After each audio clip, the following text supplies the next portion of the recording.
Joseph was not just another son in a large family. He was the favored son of Jacob, marked not only by his father's love, but by something far more dangerous: dreams that pointed toward power. From a young age, Joseph carried visions that seemed to rise above the ordinary, dreams where his family bowed before him, where authority rested on his shoulders long before he understood its cost. To Joseph, these dreams felt like purpose. To his brothers, they felt like a threat. Favor has a way of exposing hidden resentment. Each time Joseph spoke of his dreams, jealousy hardened into hatred. The coat his father gave him became more than clothing. It became a symbol of imbalance, of wounds that never healed, of a future his brothers refused to accept. And so, beneath the surface of a family bound by blood, a silent storm began to gather. What makes Joseph's story so powerful is not the dreams themselves, but what follows after them. Because destiny does not arrive gently. It often walks through betrayal, silence, and loss. Joseph's journey would not move directly from promise to fulfillment. Instead, it would descend into places no dream ever warned him about, places where hope feels misplaced and faith is tested when there are no witnesses. This is not just a story about ancient history. It is a story about what happens when purpose collides with opposition, when calling attracts resistance, and when the path forward seems to disappear entirely. Joseph's life asks a question that still echoes today. What if the very dreams meant to lift you up are the reason everything falls apart first? As we step into this remarkable journey from favor to betrayal, from slavery to power, prepare to see how adversity becomes preparation, and how what others intend for harm can be transformed into something far greater.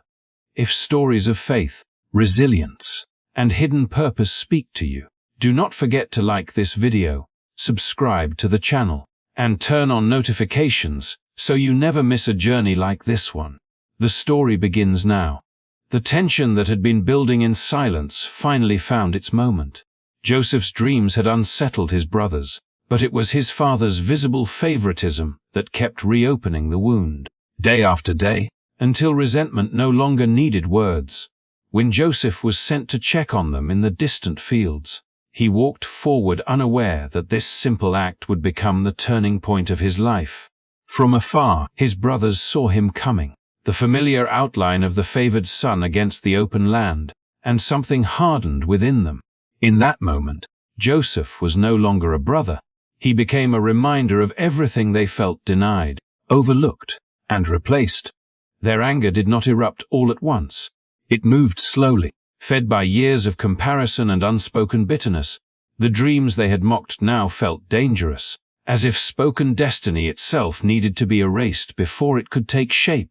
They stripped Joseph of the robe that symbolized their father's love, tearing away the last protection he had ever known. The pit into which they lowered him was dark and empty, a hollow place that echoed with confusion and fear. Above him, the sky felt impossibly distant, and the voices of his brothers faded into silence. For the first time, the dreamer stood alone with nothing but questions. Yet betrayal rarely settles for half measures. As Joseph waited in the darkness, fate passed by in the form of traveling merchants heading toward Egypt. What began as rage shifted into calculation. Instead of leaving Joseph to vanish into the earth, his brothers chose a different path, one that allowed them to remove him from their lives while convincing themselves they had spared his life. Silver exchanged hands, and Joseph was pulled from the pit only to be led away in chains, his future swallowed by the horizon. The brothers watched until the road erased him completely, and with that distance came a decision that could never be undone. But removing Joseph from their sight was not enough. A story was needed, one that would silence questions and bury guilt beneath grief. The robe, once a symbol of favor, became a tool of deception.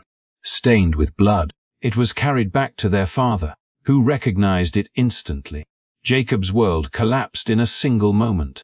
The garment spoke louder than words, and his heart accepted the conclusion his sons allowed him to reach. The loss was absolute. The son he loved most was gone, not through time or separation, but through sudden and violent disappearance. No explanation could ease the weight of that belief. While Jacob mourned, Joseph was being carried farther from everything familiar. The land of his childhood disappeared behind him, replaced by a future he did not choose and could not control. What his brothers believed to be the end of his story was only the beginning of a much longer descent. The dreams that once stirred jealousy now seemed painfully distant, almost unreal against the reality of chains and foreign voices. And yet, unseen by those who betrayed him, a greater movement had begun. What looked like rejection was becoming redirection, and what felt like abandonment was quietly shaping the path towards something far beyond human intention. This moment, marked by betrayal and loss, did more than separate a family. It set into motion a chain of events that would reach across nations and generations. Joseph's fall was not a collapse into meaninglessness, but the first step into a future that none of them could yet imagine, where broken trust and hidden purpose would one day intersect in ways only time could reveal. Egypt was nothing like the land Joseph had known. The language was unfamiliar, the customs foreign, and the future uncertain. Carried from betrayal into bondage, Joseph entered this new world with no title, no protection, and no visible trace of the dreams that once defined him. Yet even as his circumstances stripped everything away, something within him remained unbroken. He chose not to surrender to bitterness or despair. Instead, he worked, quietly, faithfully. Day after day, he gave his best in a place where no one knew his name or cared about his past. Joseph was purchased by Potiphar, an officer of Pharaoh and captain of the guard, a man accustomed to order and control. In that household, Joseph began again at the lowest level, performing tasks meant for servants. But excellence has a way of revealing itself, even in obscurity. Joseph carried himself with integrity, diligence, and consistency. And over time, those qualities became impossible to ignore. What began as routine labor slowly turned into trust. What started as obedience grew into responsibility. And before long, Potiphar noticed that everything Joseph touched seemed to flourish. The ancient text describes it simply, yet powerfully. The Lord was with Joseph. Favor did not remove hardship, but it transformed it. Potiphar placed his entire household under Joseph's supervision. From daily operations to long-term decisions, the servant from Canaan now managed wealth, resources, and people in a foreign land. It was a remarkable rise, not fueled by ambition, but shaped by character. Joseph had learned something vital in loss. Position means little without faithfulness, but success often invites new trials. Joseph's growth did not go unnoticed, and not all attention was benevolent. Potiphar's wife began to fix her gaze on him, her interest growing into persistent temptation. Day after day, Joseph was confronted with choices that tested not only his loyalty to his master, but his faith in God. He understood what was at stake. To give in would betray trust, corrupt his integrity, and violate the values that defined him. So he refused, again and again, choosing righteousness even when it cost him comfort. Then came the moment when integrity demanded escape rather than endurance. When accusation replaced invitation and falsehood replaced truth, Joseph found himself alone once more. His refusal was twisted into a lie, and the evidence meant to prove his innocence was turned against him. Without investigation or defense, the decision was swift. Joseph was removed from the household he had helped prosper and cast into prison, a place reserved for the king's offender. In a single moment, everything he had built disappeared. The fall was abrupt and devastating. From trusted steward to confined prisoner, Joseph's life once again collapsed without warning. The familiar pattern returned. Faithfulness followed by loss. Obedience followed by injustice. The dreams that once hinted at greatness seemed more distant than ever, buried beneath stone walls and iron bars. If God had been with him in Potiphar's house, where was that presence now? Yet the story did not end in the darkness of confinement. Even there, where hope felt misplaced, Joseph was not abandoned. The same faithfulness that had elevated him before began to work quietly again. The prison warden observed him, recognized his reliability, and entrusted him with responsibility among the prisoners.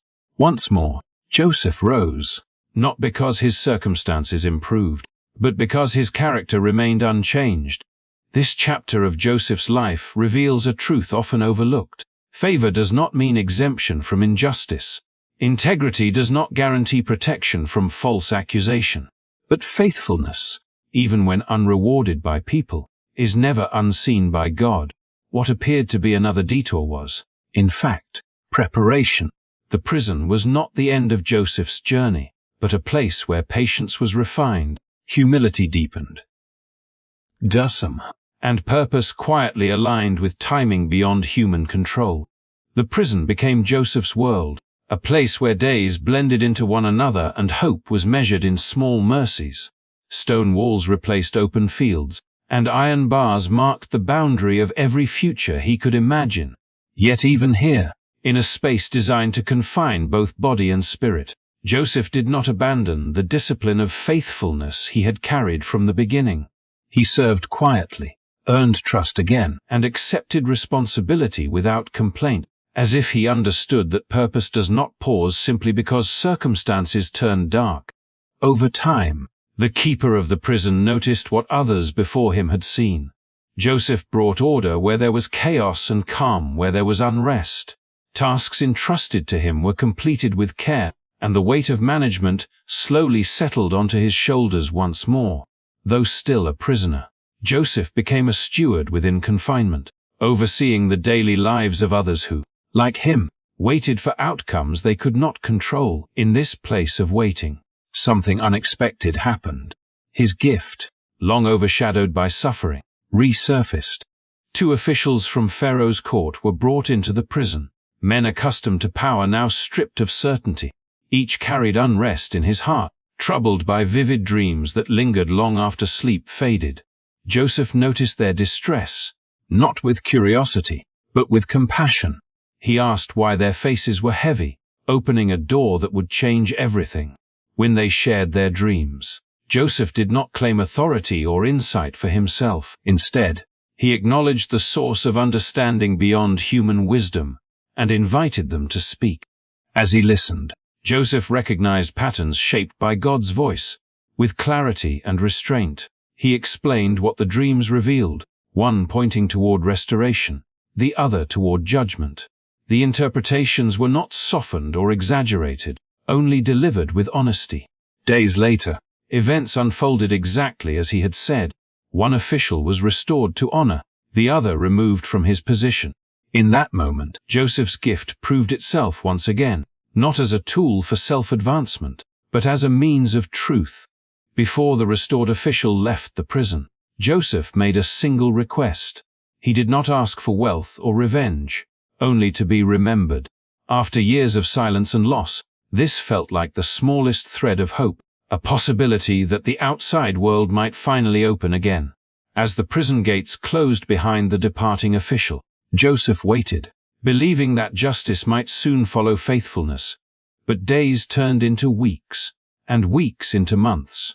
The name Joseph was never spoken in Pharaoh's court. The memory of the prison faded from the mind of the one who had been freed. Joseph remained where he was, once again forgotten, left with nothing but time and unanswered prayers. The dreams he had interpreted for others came true, while his own future remained locked behind iron and stone. This was perhaps the deepest test of all. Not betrayal, not false accusation, but delay, the slow passing of years in which nothing changed. It would have been easy to surrender to bitterness, to conclude that faithfulness led nowhere, that obedience was meaningless when no one remembered. Yet Joseph endured. He continued to serve. He continued to trust. The silence he faced was not emptiness, but preparation unfolding beyond his sight. Unknown to Joseph, events were aligning far beyond the prison walls. The gift that once stirred jealousy, then brought false accusation, was about to intersect with power on a scale no dreamer could imagine. The years of waiting were not wasted. They refined patience, stripped away dependence on people, and anchored his hope in God alone. When the moment finally arrived, it would come suddenly, without warning. But until then, Joseph waited in obscurity, unaware that the delay itself was shaping the man who would soon stand before kings, proving that being forgotten by people does not mean being forgotten by God. The turning point arrived without warning, as moments of destiny often do. After years of silence, while Joseph remained hidden behind prison walls, unrest reached the highest seat of power in Egypt.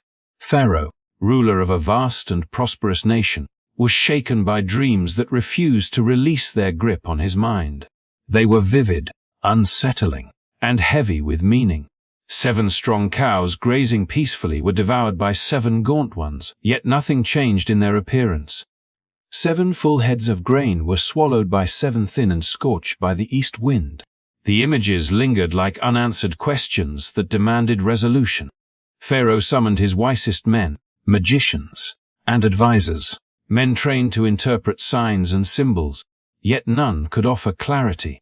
Their words fell flat, unable to reach the heart of the visions. Anxiety grew within Pharaoh, not from fear alone, but from the sense that the dreams carried urgency. In that moment of frustration, memory stirred. The cupbearer, restored long ago, remembered the forgotten Hebrew in the prison, the man whose interpretations had proven precise and undeniable. With hesitation and guilt, he spoke Joseph's name for the first time in years. The command was immediate. Joseph was brought out of confinement, cleaned, prepared, and dressed to stand before the ruler of Egypt. The transition was sudden, almost disorienting. Gursum Avde. One moment he was a prisoner, the next he stood in a royal court, surrounded by authority and expectation. Yet Joseph did not rush to defend himself or promote his own ability. When Pharaoh spoke of his dreams, Joseph's response revealed how deeply the years of waiting had shaped him. He made no claim to personal power. He redirected all credit upward, acknowledging that understanding belonged to God alone. As Joseph listened, the meaning unfolded clearly. The dreams were not separate messages, but one unified warning. Egypt was approaching 7 years of abundance, followed by 7 years of severe famine so devastating that the memory of prosperity would fade.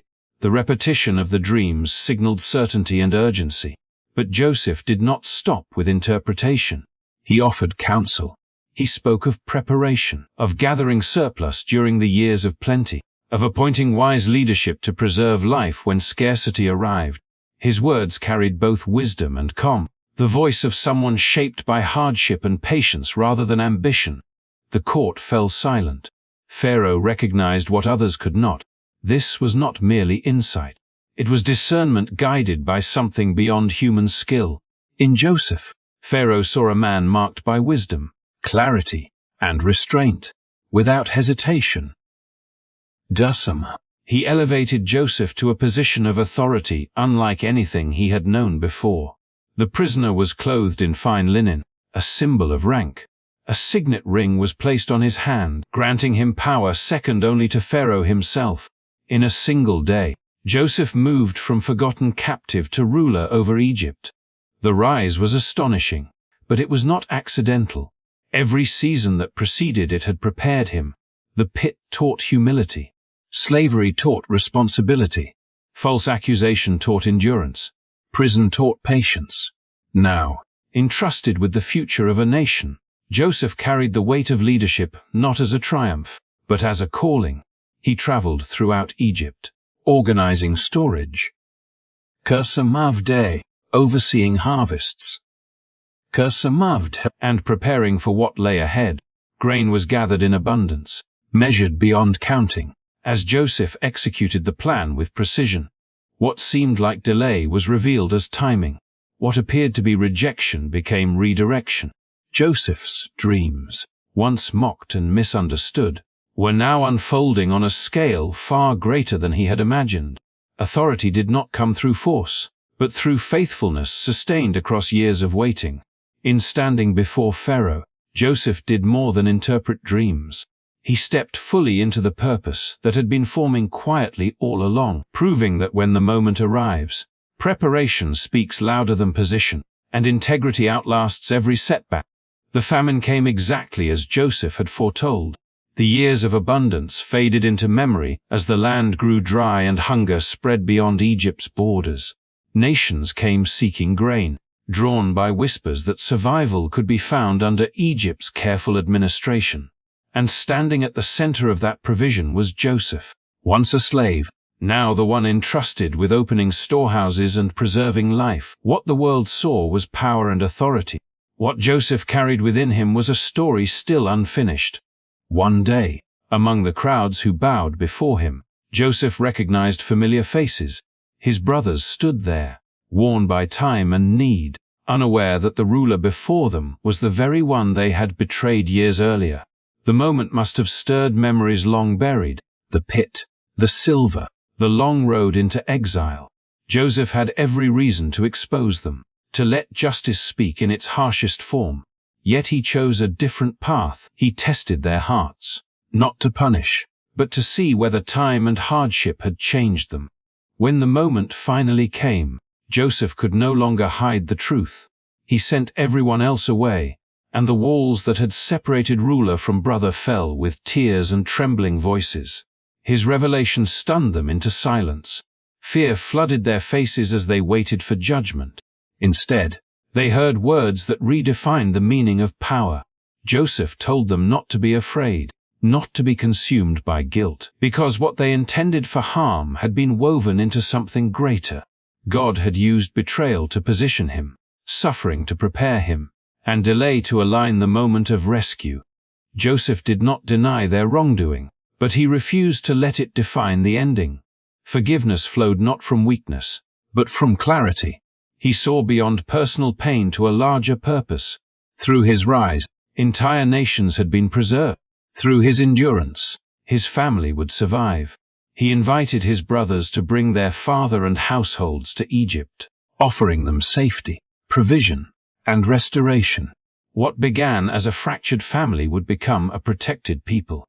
When Jacob heard that Joseph was alive, hope returned to a heart long familiar with grief. The reunion between father and son closed a wound that had remained open for decades. Tears replaced mourning, and what once seemed lost was restored beyond expectation. Joseph settled his family in the best of the land, ensuring not only survival, but dignity. Yet even in success, his heart remained anchored in something greater than Egypt's power. He understood that this land was provision, not promise. As Joseph's life drew toward its end, his faith spoke louder than his achievements. He reminded his family that their story did not end in Egypt, that God would one day lead them to the land promised long before his birth. His request to carry his bones forward was more than tradition. It was testimony. Even in death, Joseph trusted the faithfulness of God. And so the story closes not with triumph alone, but with meaning. Joseph's journey reveals that forgiveness can heal what justice alone cannot, that suffering does not cancel purpose, and that patience often carries us to places we could never reach by force. His life stands as proof that no betrayal, no injustice, and no season of waiting is ever wasted in the hands of God. Thank you for walking through this powerful journey. If this story moved you, encouraged you, or gave you a new perspective, please take a moment to like this video and subscribe to the channel. Your support helps keep these stories alive and shared with others who may need them. Until next time, keep trusting the process, because the story may not be over yet,